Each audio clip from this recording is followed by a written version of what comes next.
Lena thought she had everything. A billionaire husband, a private hospital wing, and the baby she'd always dreamed of. But when her doctor refused to use the emergency system Julian had paid millions for, she began to unravel a lie so deep it had been planted inside her without her knowledge. What she discovered in that locked office drawer would change everything she thought she knew about her marriage, her body, and the child she'd just brought into the world. Welcome to Mr. Douglas Tales. May clarity find you in moments of confusion. May strength rise when you need it most. And may truth always light your path forward. I'm grateful you're here. If these words resonate with you, a like and subscribe would mean the world. It helps us bring more stories like this to those who need them. Now let me tell you how one woman discovered the truth hidden inside her own body. The doctor's hand didn't move toward the call button. Lena watched his fingers hover above the panel. White, plastic red emergency marker beneath, then dropped to his side. He turned instead, one step back from the bed, and his voice came out lower than it had been 30 seconds ago. Mrs. Hargrove, I need you to call emergency services. Not a request for the nurse.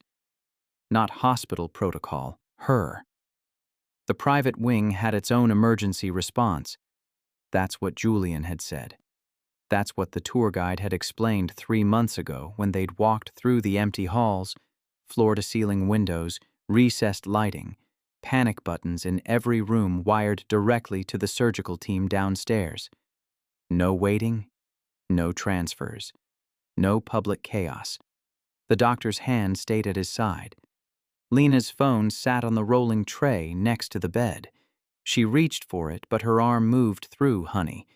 Everything in her body wanted to wait. Wait for him to correct himself. Wait for the nurse to come back. Wait for the expensive infrastructure to click into place. Now, he said. His eyes didn't leave the monitor. The contraction hit like a fist closing around her spine. She curled forward, phone slipping against her palm, and the numbers on the screen blurred. When she could breathe again, the doctor had moved closer to the bed. Not to her. To the monitor. What's... Call them. She unlocked the screen. Her thumb hovered over the 9, then stopped. You're supposed to... I can't. He looked at her then. Not long. Just enough to make it clear. This wing doesn't have clearance for what I'm seeing. You need a trauma team. I need you to call. The next contraction came before she'd pressed the first digit. 3 months earlier, Julian had leaned against the doorframe of what would become the delivery room and smiled like he'd just bought her safety itself. Private, he'd said. Completely private. The hospital coordinator had nodded, leading them down a hallway so quiet Lena could hear her own shoes against the tile. No overhead announcements, no gurneys rattling past. The wing occupied the top floor of Hargrove Memorial, named after Julian's grandfather, funded by Julian's father, upgraded every 5 years whether it needed it or not. Your doctor will have full discretion, the coordinator said. No residents, no rotations, just your selected team. Julian's hand had pressed against Lena's lower back, warm through her coat. Steering. He did that a lot lately. Small touches that looked like affection but felt like guidance. The delivery room had a couch, a refrigerator, a window that overlooked the city but frosted at the touch of a button for privacy. The bed wasn't a bed. It was a platform with adjustable sections and controls built into the frame. No shared equipment, the coordinator continued. Everything here stays here. Sterilized between uses but never rotated to general care.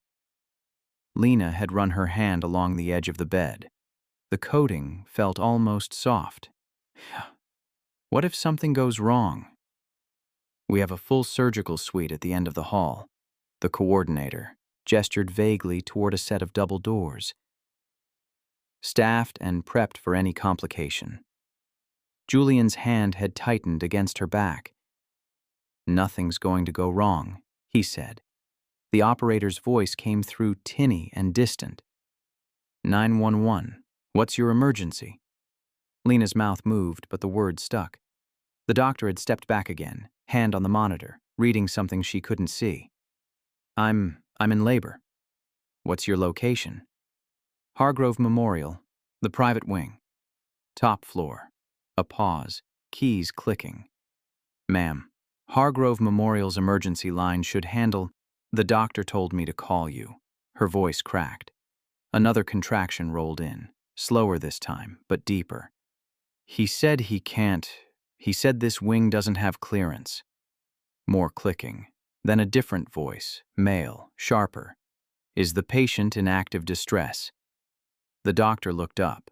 Lena held the phone toward him. He didn't take it. Fetal heart rate is dropping, he said, loud enough for the phone to catch. I need a trauma-certified OB and a NICU team. This facility doesn't stock the equipment I need for emergency extraction. We're dispatching now. Keep the line open. Lena lowered the phone but didn't hang up. The contraction peaked and she folded forward, gasping against the pressure. When she opened her eyes again, the doctor had moved to the door. He didn't leave. He just stood there, looking out into the hallway, waiting. Julian had hired the doctor 4 months before the due date. Dr. Brennan. No hospital referrals, no insurance networks. Private practice only, with a client list Julian said was vetted. Their first appointment had been at the penthouse, not an office. Dr. Brennan had arrived with a portable ultrasound unit in a leather case and spent an hour taking measurements while Julian watched from the doorway. Everything looks perfect, Dr. Brennan had said. Julian had nodded. Huh, that's what we're paying for. Lena had laughed, awkward, trying to soften it. But Dr. Brennan hadn't smiled. I'll need access to your full medical history, he'd said. Everything. Previous pregnancies, procedures, family records. She doesn't have previous pregnancies, Julian said. Dr. Brennan hadn't looked at him. He'd kept his eyes on Lena. I'll still need the records. Lena had signed the release that afternoon. Julian had countersigned it. She'd noticed that later, his name next to hers on the authorization form, even though it wasn't required. The EMTs arrived 14 minutes after the call. Lena counted. She didn't mean to, but her brain latched onto the numbers on the wall clock and wouldn't let go. 14 minutes.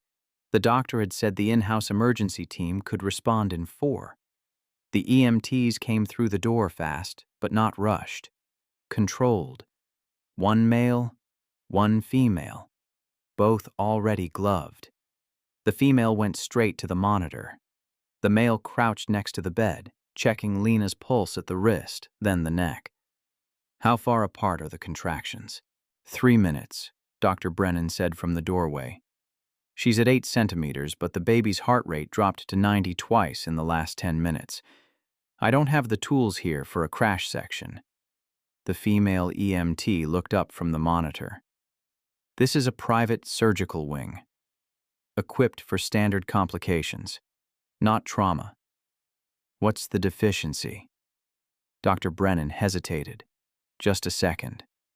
But Lena saw it. The anesthesia protocol here isn't rated for emergency cesarean under fetal distress. I'd have to use general, and I don't have a ventilator rated for the sedation depth I'd need. The male EMT stood. We need to move her. Where? Lena's voice came out thin. This is the hospital. Different wing, the female EMT said. She was already releasing the bed's wheel locks. Labor and delivery. Main floor. No. Julian's voice cut through from the hallway. Lena turned her head. He stood just outside the door, still in his suit from work, jacket unbuttoned. She hadn't heard him. Arrive. We paid for this wing, Julian said. The male EMT didn't look at him. Sir, we need to transport your wife to a facility that can handle. This is the facility. We're in the hospital. Mr. Hargrove. Dr. Brennan stepped toward him, voice still low. The equipment I need is in the main wing. I can't perform the procedure safely here. Julian's jaw tightened. Lena watched the muscle jump beneath his skin. Then bring the equipment up. It's fixed infrastructure. Surgical-grade ventilators, monitoring systems. It's built into the OR. Then rebuild it. The room went quiet except for the monitor's beep. Another contraction hit. Lena curled onto her side, phone still clutched in one hand, and wrote it out. When she could breathe again, Julian had moved closer. Not to her, to Dr. Brennan. "We had an agreement," Julian said. "The agreement was for standard care in a private setting. This isn't standard anymore." "You said this wing had everything." "For normal delivery, yes. Then make it normal." The female EMT stepped between them, one hand raised, voice flat. "Sir, your wife's baby is in distress. We're moving her now. You can follow or you can stay, but we're not waiting." She looked at Lena. "Can you sit up?" Lena nodded. The EMT helped her upright, then swung her legs over the side of the bed. The floor felt cold through her socks. Julian's hand landed on the bed rail. "Lena, stay." She looked up at him. His face was the same as it always was, controlled, certain, but his knuckles had gone white against the metal rail. "Julian, the baby will be fine. That's why we're here. That's why we paid for this." The male EMT moved to the other side of the bed, hand hovering near Lena's elbow. "Ma'am, we need to go." Julian didn't move his hand. "Lena." She stared at his fingers, pale and rigid against the rail. Then she stood. Julian's hand slipped off the rail as she stepped away from the bed. The EMTs moved with her, one on each side, and the bed started rolling before she even realized they'd released the brakes. "Lena." She didn't look back. The main labor and delivery floor looked nothing like the private wing. Bright lights. Noise. A nurse calling out room numbers. Someone crying 2 doors down. The EMTs wheeled her past the nurse's station and into a room that smelled like disinfectant and had a curtain instead of a door. Dr. Brennan appeared a moment later, mask already on. A different doctor followed. Older, gray hair pulled back tight, moving faster. "I'm Dr. Ortiz. I'll be taking over."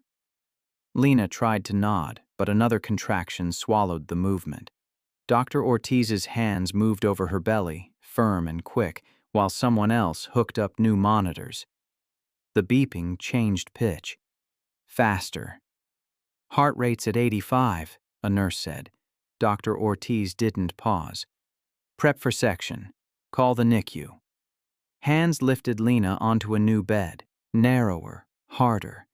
She gripped the rails as they wheeled her again, faster this time, through another hallway into a room so bright it hurt.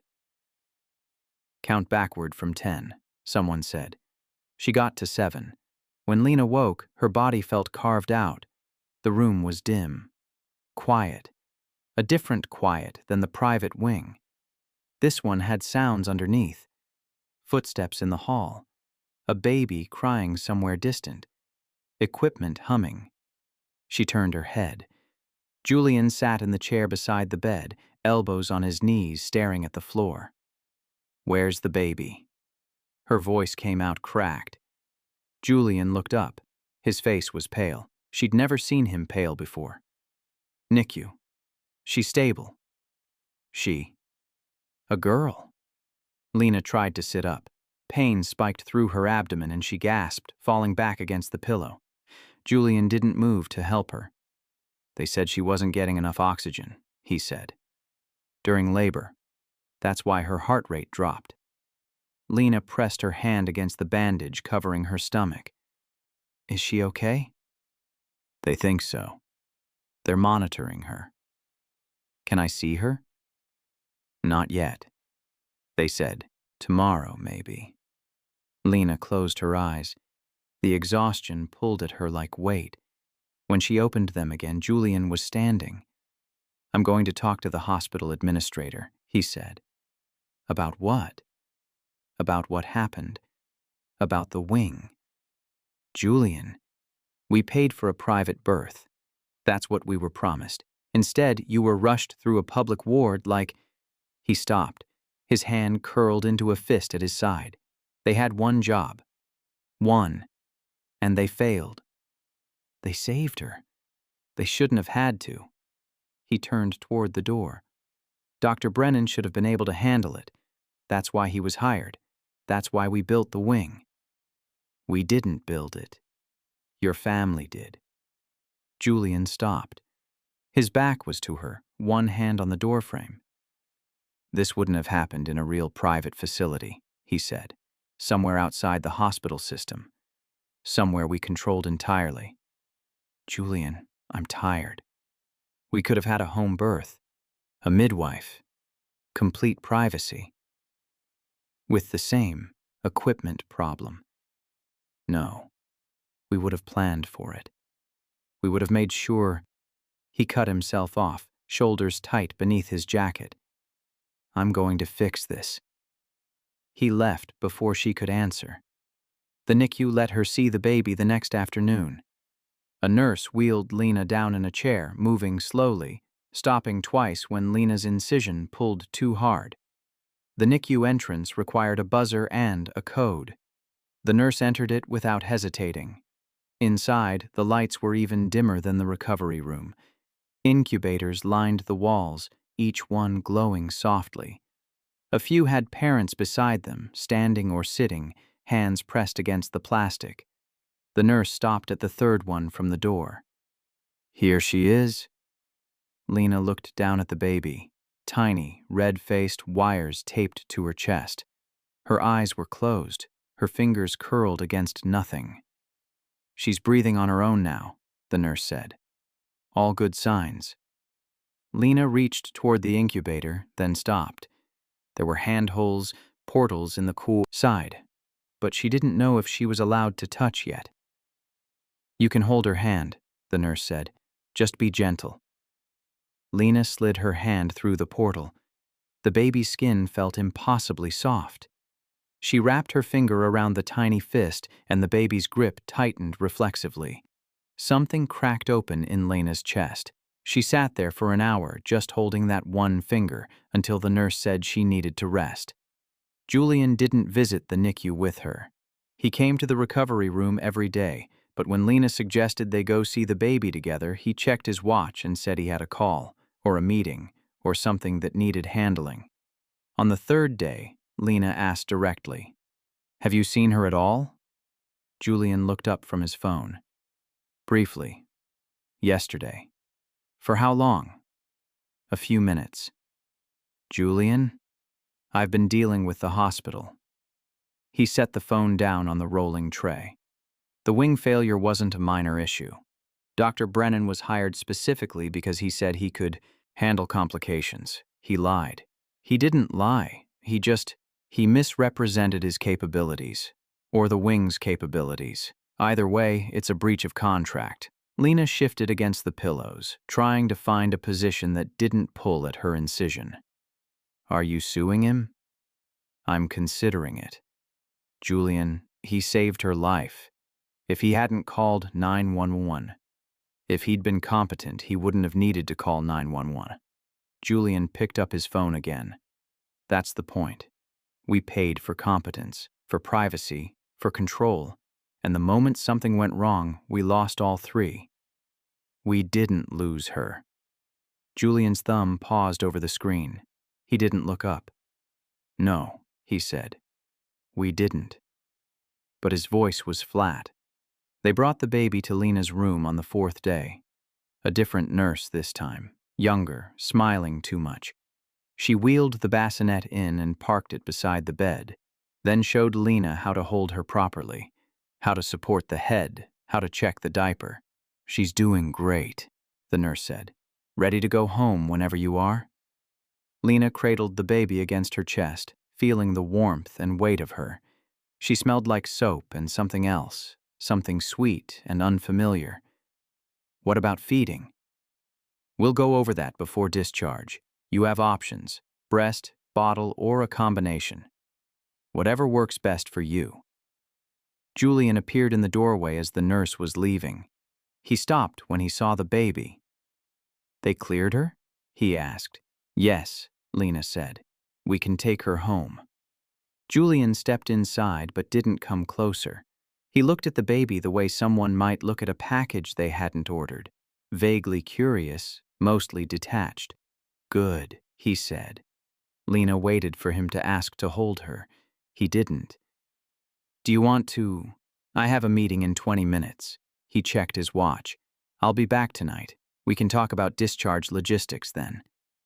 He left before Lena could respond. She looked down at the baby, whose eyes had opened, dark and unfocused, staring at nothing in particular. "It's okay," Lena whispered. "It's okay." But she wasn't sure who she was trying to convince.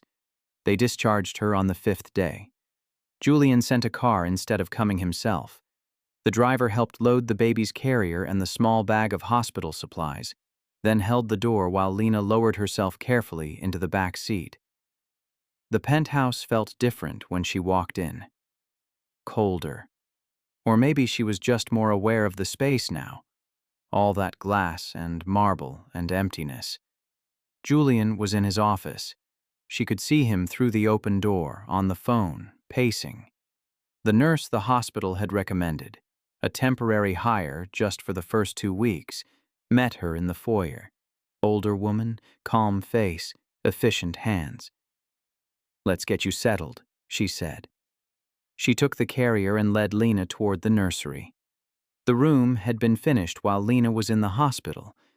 Crib assembled, changing table stocked, a glider positioned by the window, everything in, shades of white and cream. The nurse set the carrier down and began unpacking supplies, talking Lena through the routine. Feeding every 3 hours. Diaper checks.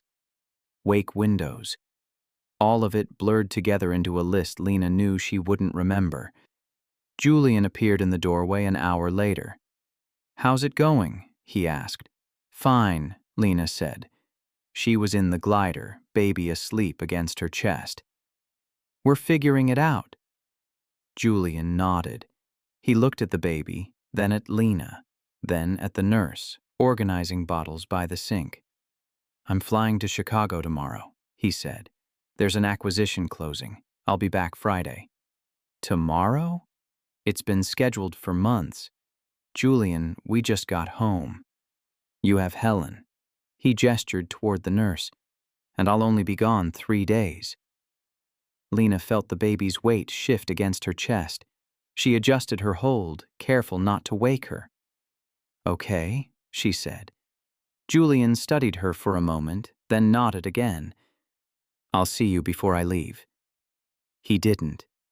The first 2 weeks blurred into a cycle of feeding and sleeping and changing. Helen stayed during the days, leaving at 6 each evening. Julian was in and out, Chicago, then Boston, then a day trip to Philadelphia that somehow turned into 2. When he was home, he worked from the office. Sometimes Lena heard him on calls through the closed door, his voice sharp and certain. He came out for meals but rarely stayed long. He asked about the baby in the same tone he asked about the weather. "She's good," Lena would say. "Good," he'd reply. And then he'd go back to the office. Lena told herself it was normal. New fathers adjusted differently. He was busy. He'd never been good with infants. He'd warm up once the baby was older, more interactive. She told herself a lot of things. Helen left at the end of the 2nd week. "You're doing great," she said, packing her bag by the door. "You don't need me anymore." Lena wanted to argue, but Helen was right. She'd figured out the routine. The baby was healthy. The incision had healed enough that she could move without wincing. "Thank you," Lena said. Helen smiled. "You'll be fine." The penthouse felt bigger after she left. Lena started noticing things, small things, details she'd overlooked before. Julian's office door locked from the inside now. She'd tried the handle once, looking for him, and found it stuck. When she knocked, he'd opened it only part way, body blocking the view. "I'm on a call," he'd said. But she hadn't heard voices. His phone never left his hand. Even at dinner, the few times they ate together, it sat face down beside his plate. When it buzzed, he'd glance at it, then silence it without reading. He'd started showering at the gym. She only noticed because his bathroom stayed dry and the towels didn't move. And he'd stopped asking about the baby entirely. Not, "How is she?" anymore. Just silence. The baby was 6 weeks old when Lena found the folder. She wasn't looking for it. She was looking for the insurance documents. Helen had mentioned something about filing a claim, and Lena couldn't remember where Julian kept the policy information. His office was unlocked for once. He'd left for a meeting, and the door stood half open. Lena stepped inside. The room smelled like his cologne and old coffee. Papers covered the desk in neat stacks. She checked the first drawer: contracts, financial statements, acquisition summaries. The second drawer held files labeled by year. The folder sat in the third drawer, unmarked. She opened it without thinking. Inside, printed emails, hospital records, billing statements, and a contract. She pulled it out, hands shaking before she'd even read the first line. Gestational carrier agreement. Her name, Julian's name, Dr. Brennan's name as the coordinating physician. Dated 4 months before the baby was born. Lena sat down in Julian's chair, folder open on her lap, and read. The contract outlined payment terms, medical protocols, custody terms. Custody. Upon successful delivery, the carrier relinquishes all parental rights to the intended parents. Compensation will be distributed in 3 installments: upon signing, upon successful embryo implantation, and upon live birth. Lena's vision tunneled. She flipped through the pages. Her signature appeared at the bottom of page 6. Notarized. She didn't remember signing this. She didn't remember any of this. Her hands moved on their own, pulling out her phone, opening the camera, photographing each page. She didn't know why. She just knew she needed proof. When she finished, she put the folder back exactly where she'd found it and left the office. The baby was asleep in the nursery. Lena stood over the crib, staring down at her. Dark hair, Julian's nose, her own chin maybe, or maybe not. She confronted him that night. Julian came home late, after 10. Lena was waiting in the living room, lights off, baby monitor on the coffee table. "We need to talk," she said. Julian stopped, in the doorway, still in his coat. "About what?" "The contract." His face didn't change. "Which one?" "The gestational carrier agreement." Silence. Julian set his briefcase down slowly, then walked to the bar and poured himself a drink. He took his time. 2 fingers of scotch. No ice. "You went through my office," he said. "Answer the question." "That's not a question. That's an accusation." Lena stood. Her legs felt unsteady, but she forced herself upright. "Did I sign a contract agreeing to be a surrogate?" Julian sipped his drink. "You signed a lot of paperwork before the birth. Did I agree to give up parental rights?" "You agreed to a private birth in a controlled setting. That required legal structures." "That's not an answer." Julian turned to face her. His expression was calm. Too calm. "You were having a baby for us," he said. "The contract protected both parties." "Both parties?" "Julian, I'm your wife." "And you were carrying our child?" "Our child?" "Yes." Lena's chest tightened. Whose embryo was it? Julian set the glass down. "Does it matter?" "Does it—" She couldn't finish. The words stuck in her throat. "Julian, whose embryo did they implant?" He didn't answer. Lena grabbed her phone from the couch and pulled up the photos she'd taken. She scrolled to the section labeled Genetic Material and read aloud. "Embryo created via IVF using donor egg and intended father's genetic material." Intended father. That's you. Julian picked up his glass again. Julian, who was the egg donor? Does it matter? She's healthy. The birth went fine. We have a child. She's not mine. Legally, she is. You're listed as the mother on the birth certificate. But genetically, genetics are irrelevant. You carried her. You gave birth. That makes you her mother in the eyes of the law. Lena sat down. Her knees gave out and she landed hard on the couch. The baby monitor crackled softly beside her. "Why?" she whispered. Julian drained his glass. "Because you couldn't get pregnant. We never tried. We didn't need to. I had your medical records. The endometriosis damage was clear. Dr. Brennan confirmed it. Your chances of natural conception were under 5%. IVF with your eggs wasn't much better." "You never told me that." "I didn't want to hurt you." Lena laughed. It came out sharp and broken. "So you forged a surrogacy contract instead?" "Yeah, I didn't forge anything. You signed it." "I don't remember signing it." "You were emotional, overwhelmed. Dr. Brennan handled the consultation, and I handled the paperwork. You signed where I told you to sign. That's not consent. That's coercion." Julian set the glass down harder this time. "I gave you a child, Lena, a healthy child. Carried safely, delivered successfully. Most women in your position would be grateful. Most women in my position would have been told the truth. The truth would have devastated you. You wanted a baby. I gave you one. That's all that matters." Lena stood, again shaking. "That's not all that matters. You lied to me. You manipulated me. You made me think." Her voice cracked. "I thought she was mine. She is yours. You're raising her. You're feeding her. You're the only mother she'll ever know.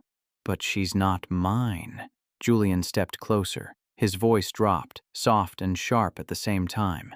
"Don't do this. Don't ruin this. We have everything we wanted. A family, a healthy child, a private, controlled birth." "The birth wasn't controlled.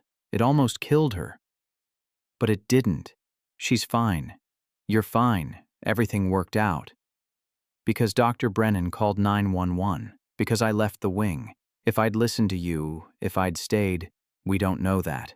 "Yes, we do." Julian's jaw tightened. "I'm not having this argument.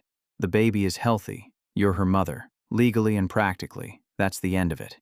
He turned and walked toward his office. "I'm leaving," Lena said. Julian stopped. "I'm taking her and I'm leaving." He turned around, slowly. His face was still calm, but something cold had moved into his eyes. "No, you're not. You can't stop me." "Actually, I can." He pulled his phone from his pocket and unlocked it with his thumb. "The contract you signed includes a clause. If you attempt to remove the child from my custody without consent, you forfeit all parental rights immediately. I can have you removed from this apartment and barred from contact within an hour." Lena's stomach dropped. "You wouldn't." "I would, and I will, if you try to leave." She stared at him. The man she'd married. The man who'd held her hand during the hospital tour. The man who'd promised her safety and privacy and control. He stared back, unflinching. "Sit down," he said quietly. "We're going to finish this conversation like adults." Lena didn't move. "Sit down." She sat. Julian talked for an hour. He explained the process, the IVF clinic, the donor selection, young, healthy, high IQ, no genetic abnormalities, the embryo creation, the implantation done during what Lena had thought was a routine exam. "You were sedated," he said, lightly, just enough to keep you calm. Dr. Brennan performed the procedure and you woke up thinking it had been a standard checkup. Lena's hands were numb. She'd clenched them so tight her fingers had gone white. "You violated me. I gave you what you wanted. You assaulted me." Julian's expression didn't shift. "Legally, no. You signed consent forms for all medical procedures under Dr. Brennan's care. That includes IVF." I didn't know what I was signing. Ignorance isn't a defense. Lena stood again. This time, Julian didn't stop her. She walked to the window and pressed her forehead against the glass. The city spread out below, lights blurring through her tears. "Why?" she asked. "Why go through all this? Why not just tell me?" "Because you would have said no." "Exactly. And that would have been the wrong choice." Julian's voice came from behind her, closer now. "You wanted a family." "I wanted a family. Your body couldn't provide one, so I found another way. You found another woman's eggs. I found a solution." Lena turned. He was right behind her, close enough to touch. "Who is she?" Lena asked. "The donor." "Anonymous. That was part of the agreement." "I don't believe you." "Believe whatever you want. She's irrelevant." "She's not irrelevant. She's the baby's biological mother." "No, you are." "Julian, you carried her. You birthed her. You've been caring for her every day for 6 weeks. That makes you her mother. The genetic component is just biology. It doesn't define parenthood." Lena wanted to scream. She wanted to hit him. She wanted to grab the baby and run. But the contract sat in his office, signed and notarized and legally binding. And Julian controlled everything. She didn't leave that night, or the next night, or the night after that. She stayed because she didn't know what else to do. She stayed because the baby needed her. She stayed because Julian's lawyer, called in the next morning, immaculate suit, sympathetic smile, explained very clearly that Lena had no legal standing to challenge the contract. "You signed under your own free will," the lawyer said. "No coercion was documented. Dr. Brennan's records show you were fully informed of all procedures." "I wasn't." "That's not what the records show." "Then the records are falsified." The lawyer folded his hands on the table. "Mrs. Hargrove, I understand you're upset, but making accusations of fraud without evidence won't help your case. It will only hurt it." Lena looked at Julian. He sat across from her, silent, watching. "What do you want?" she asked him. "I want us to move forward, as a family." "After what you did?" "What I did was give us a child. You're choosing to see it as a violation. I'm asking you to see it as a gift." The lawyer cleared his throat. "If you pursue legal action, Mrs. Hargrove, you'll lose. The contract is airtight, and in the process, you'll likely lose custody entirely. Is that what you want?" Lena didn't answer. "I didn't think so." The lawyer stood. "I suggest you take some time. Adjust. Bond with the baby. Revisit this conversation in a few months when emotions aren't so raw." He left. Julian stayed. "I'm not the villain here," he said. Lena laughed. It came out bitter and hollow. "Then what are you?" "Someone who solved a problem. Someone who built a family despite the obstacles. Someone who loves you. You don't love me. You control me." Julian leaned forward. "Those aren't mutually exclusive." The baby turned 3 months old. Lena had stopped counting days. She moved through routines, feeding, changing, rocking, sleeping. The baby smiled now, small and toothless. She tracked movement with her eyes. She grabbed at Lena's fingers when they came close. Julian still worked, still traveled, still stayed distant. But he'd started coming into the nursery sometimes, late at night when he thought Lena was asleep. She'd hear his footsteps soft against the floor, and then the creak of the crib as he leaned over it. He never picked the baby up, just looked. One night, Lena pretended to wake. She walked into the nursery, blinking against the dim light, and found Julian standing over the crib. "She's beautiful," he said without turning. Lena didn't answer. "I know you don't believe me," Julian continued, "but I did this for us. For you. You did this for control. I did this because I love you, and I wanted to give you something you couldn't give yourself." Lena stepped closer. The baby slept between them, tiny chest rising and falling. "If you loved me," Lena said quietly, "you would have told me the truth." Julian finally looked at her. His face was unreadable.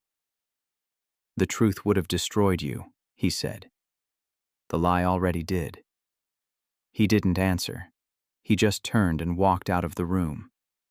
Lena stood there for a long time, staring down at the baby, and then she started planning. It took 2 months. 2 months of pretending, of smiling when Julian came home, of making small talk over dinner, of acting like everything was fine. 2 months of research, late-night searches on her phone, always in private browsing mode, legal aid websites, custody lawyers, shelter networks, support groups. 2 months of preparation, slowly moving money, small amounts withdrawn in cash, hidden in places Julian would never look, documents copied, evidence gathered, and 2 months of waiting.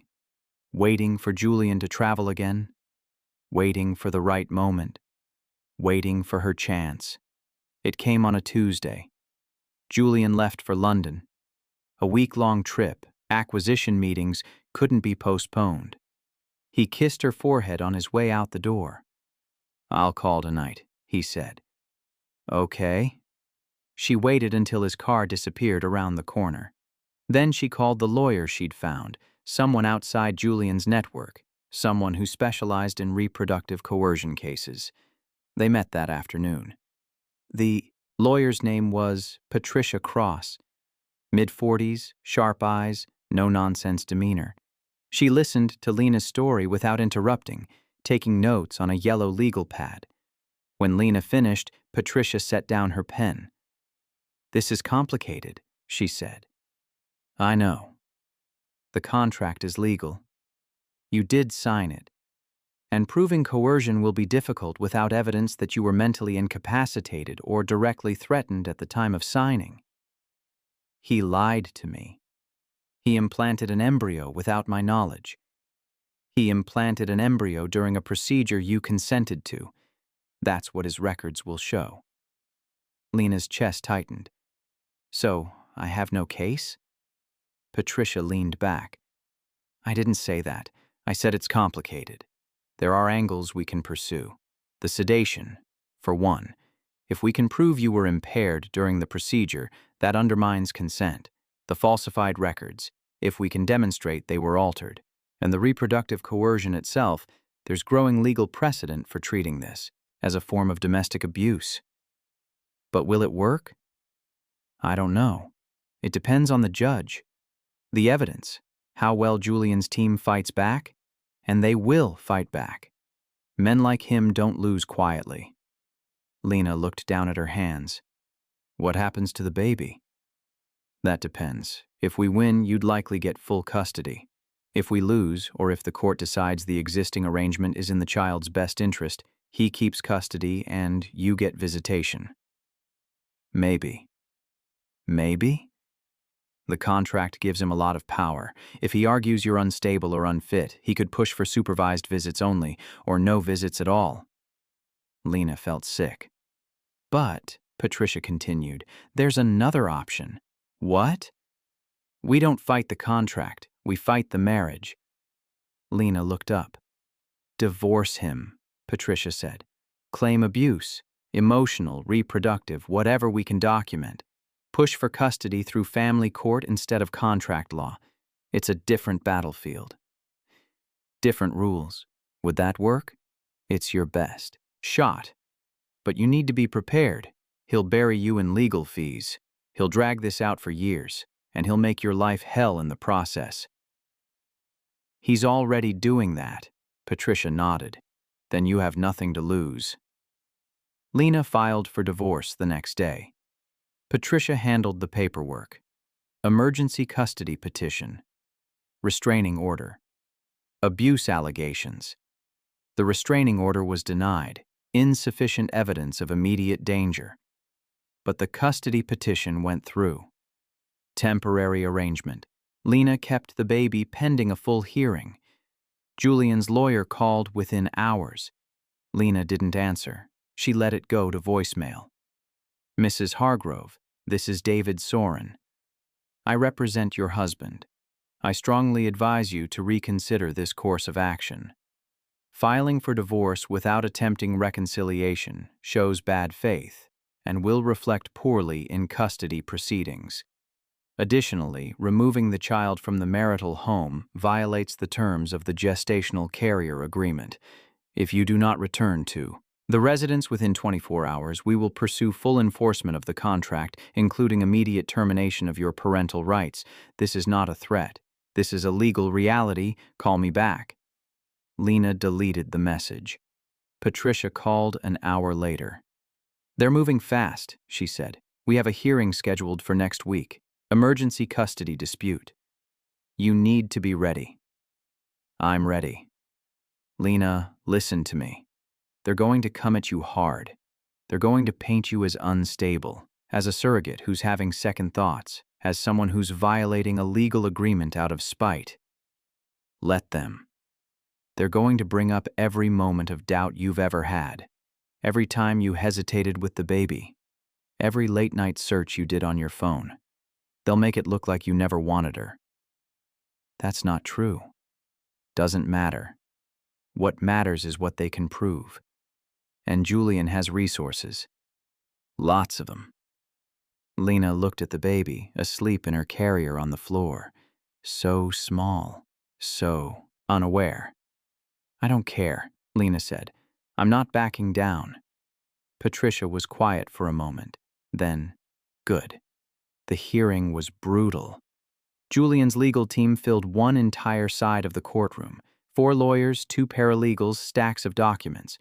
Patricia sat alone at the other table, Lena beside her. Julian didn't look at her once. His lead attorney, David Soren, silver-haired and sharp-suited, opened with the contract. He walked the judge through every clause, every signature, every notarized line. Mrs. Hargrove entered into this agreement willingly, he said. She was informed of all procedures. She consented to the IVF process. She carried the child to term. And now, months later, she's attempting to renege on a legally binding contract because she's changed her mind. Patricia stood. Objection. Mrs. Hargrove didn't change her mind. She was never given the opportunity to make an informed decision in the first place. The medical records are falsified, or at minimum, incomplete. Mrs. Hargrove was sedated during the embryo implantation. She was not informed of the genetic origins of the embryo. She was not told she was signing a surrogacy agreement. She believed she was signing standard medical consent forms. Soren smiled. Belief isn't evidence. The documents are clear. Mrs. Hargrove's signature appears on every relevant page. If she didn't read what she was signing, that's her failure, not my client's. The judge, older woman, stern face, reading glasses perched on her nose, looked at Lena. Mrs. Hargrove, is it true you didn't read the contract before signing? Lena stood. Her legs shook. I was told it was routine medical paperwork. My husband handled all the logistics. I trusted him. And you signed without reading? Yes. The judge made a note. Continue, Mr. Soren. Soren pulled out another document. Your Honor, I'd like to enter into evidence a psychological evaluation of Mrs. Hargrove, conducted 3 months ago by Dr. Brennan. Patricia stood immediately. Objection. We were never provided with this evaluation. It was part of Mrs. Hargrove's prenatal care, standard protocol for high-risk pregnancies. She wasn't high risk. She was carrying a child via IVF with a history of endometriosis. That qualifies as high risk. The judge waved Patricia down. I'll allow it. What does the evaluation say? Soren cleared his throat. Dr. Brennan noted concerns about Mrs. Hargrove's emotional stability. Specifically, he documented episodes of anxiety, depression, and dissociation during the pregnancy. He recommended psychiatric consultation, which Mrs. Hargrove declined. Lena's hands clenched under the table. That's not true. Are you saying Dr. Brennan fabricated his notes? I'm saying he misrepresented. Did you or did you not decline psychiatric consultation? I didn't know it was offered. Soren turned to the judge. Your Honor, this is a pattern. Mrs. Hargrove repeatedly claims ignorance of critical information. At some point, we have to ask whether this is genuine confusion or willful negligence. Patricia stood again. My client was manipulated by her husband and his physician. She was lied to, sedated without full consent, and subjected to a medical procedure she didn't agree to.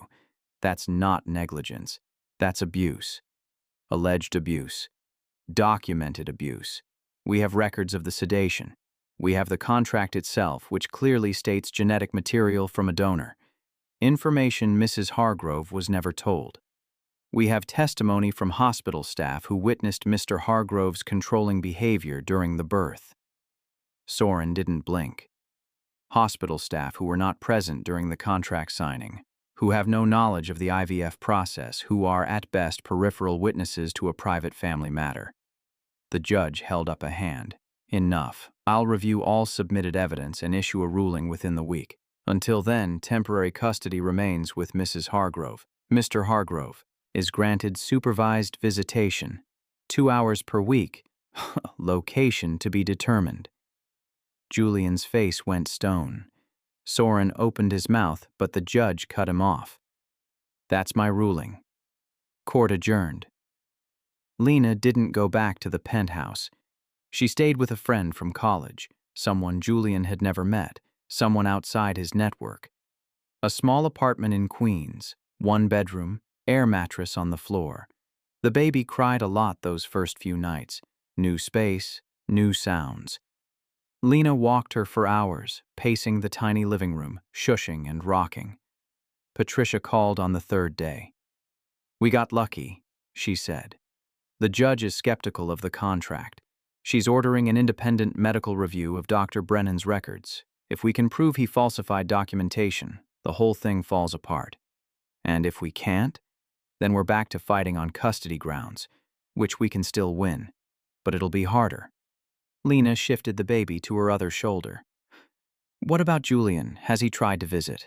Not yet. His lawyer's pushing back on the supervised requirement. They want unsupervised visits at the penthouse. No. I already told them no. But be prepared. They're not going to stop pushing. Let them push. Patricia paused. Lena, I need to ask, are you okay? Financially, I mean. This is going to get expensive. Lena looked around the cramped apartment. I have some savings. Not much. But enough for now. Julian's going to freeze your accounts. If he hasn't already. I moved money before I left. Cash. It's not a lot, but it'll last a few months. Good. Smart. Patricia's voice softened. You're doing the right thing. I know it doesn't feel like it. But you are. Lena didn't answer. She just held the baby tighter. The independent medical review came back 2 weeks later. Dr. Brennan's records were clean. No evidence of falsification. No documented irregularities. But the review found something else. The sedation used during the embryo implantation, midazolam, was administered at a dosage higher than standard for conscious sedation. High enough to cause amnesia. High enough to impair decision-making capacity. Patricia called with the news, voice tight with controlled excitement. This is it. This is what we needed. If Brennan gave you a sedative strong enough to cause memory loss, he compromised your ability to consent. That undermines the entire contract. Will it hold up? It should. Brennan's going to argue it was medically necessary, but the dosage is questionable. And combined with the fact that you weren't informed about the donor egg, it builds a pattern of deception. What happens now? We go back to court. We present this evidence, and we push for full custody and contract nullification. When? 2 weeks. I'll file the motion tomorrow. Julian called that night. Lena's phone buzzed on the coffee table. His name lit up the screen. She stared at it for 3 rings, then answered. What do you want? To talk. We're past talking. Lena, please, just give me 5 minutes. She should have hung up, but something in his voice stopped her. Not anger, not control, exhaustion. Fine. 5 minutes. Julian was quiet for a moment. She could hear him breathing. "I miss her," he said. Lena's grip tightened on the phone. "You should have thought of that before you lied to me. I know I fucked up. I know I should have told you. But Lena, I was trying to help. I was trying to give us something we couldn't have on our own. By violating me? By solving a problem. I wasn't a problem to solve. I was your wife. You still are. Not for long." Silence. "I don't want to fight you," Julian said. "I don't want to drag this out. I just want my daughter. She's not your daughter. Not legally, not anymore. The contract is void. Or it will be, once the judge sees the evidence." "What evidence?" Lena smiled, bitter. "The sedation records, the dosage that wiped my memory, the proof that I couldn't consent because I was chemically impaired." Julian didn't respond. "You're going to lose," Lena said. "And when you do, you're going to lose everything. Custody, visitation, access, all of it." "Lena, your 5 minutes are up." She hung up. The second hearing was different. Julian came alone. No team of lawyers, just David Soren and one paralegal. He looked thinner, older. The confidence that had always radiated from him had dimmed. Patricia presented the sedation evidence. The dosage records, the amnesia effects, the compromised consent. Soren tried to push back. He argued medical necessity, FAT's standard protocol. No malicious intent, but the judge wasn't buying it. "Mr. Soren, your client's physician administered a sedative that impaired Mrs. Hargrove's decision-making capacity.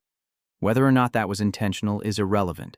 What matters is that she could not have provided informed consent in that state. Your Honor, the procedure was explained to her beforehand.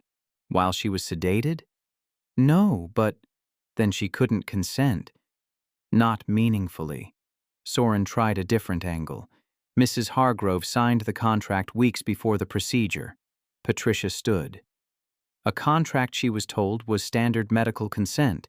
A contract that didn't mention donor eggs or surrogacy arrangements. A contract she had no reason to scrutinize because she trusted her husband. The judge looked at Julian.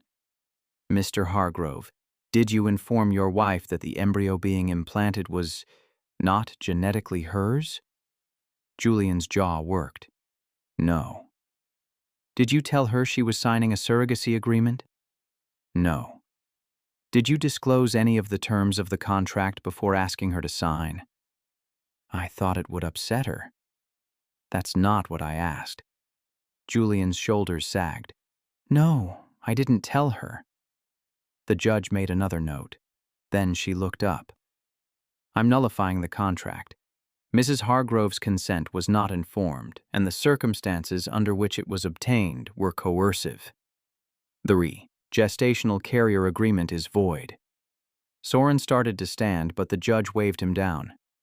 "As for custody," she continued, "I'm granting full legal and physical custody to Mrs. Hargrove. Mr. Hargrove is granted supervised visitation, 2 hours per week pending further review." Julian's face went pale. "Your Honor," Soren began, "I've made my ruling." Court adjourned. Lena walked out of the courthouse into cold air and bright sun. Patricia followed, grinning. "We did it. We actually did it." Lena nodded. She felt numb. "You okay?" Patricia asked. "I don't know." "That's normal. This was a lot, but you won. You got your daughter. That's what matters." Lena looked down at the baby, asleep in her carrier, small and warm and safe. "Yeah," she said. "I did." Julian didn't fight the divorce after that. The settlement came through 3 months later. Lena got the baby, a reasonable support payment, and her freedom.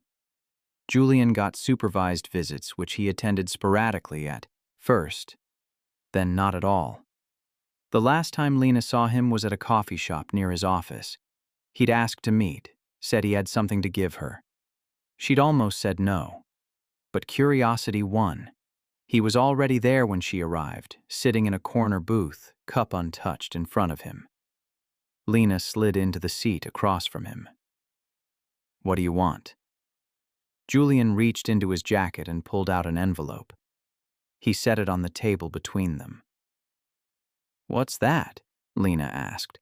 "The donor's information, medical history, genetic profile, contact information, if you ever want it." Lena stared at the envelope. "Why are you giving me this?" "Because you deserve to know. Because she deserves to know." Julian's voice was quiet. "I was wrong about all of it.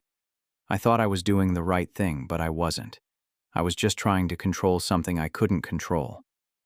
Lena didn't touch the envelope. "Is this an apology?" "It's an attempt at one. I don't forgive you." "I know." They sat in silence for a moment. Then Julian stood. "Take care of her," he said. "I will." He walked out without looking back. Lena sat there for a long time, staring at the envelope.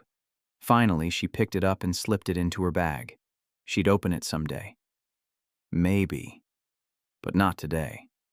The baby turned 1 year old on a Tuesday. Lena made a small cake, lopsided, too much frosting. The baby smashed her hands into it and laughed, bright and delighted.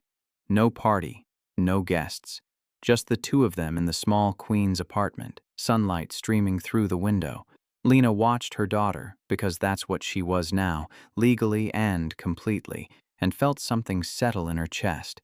Not happiness, not yet, but peace. She'd survived. They'd survived.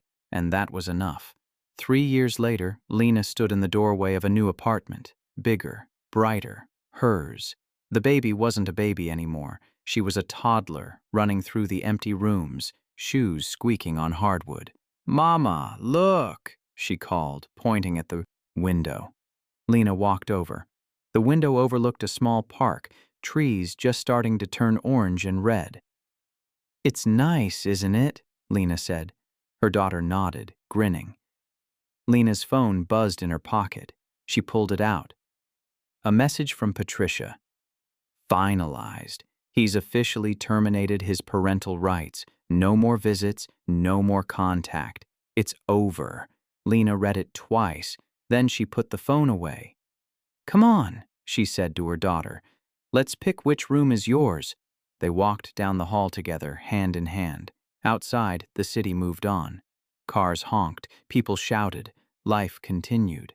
And inside, in this small, bright space, Lena built something new, something safe, something hers. She never opened the envelope Julian had given her. It stayed in a box in the back of her closet, sealed and forgotten. The past could stay there. The future was here.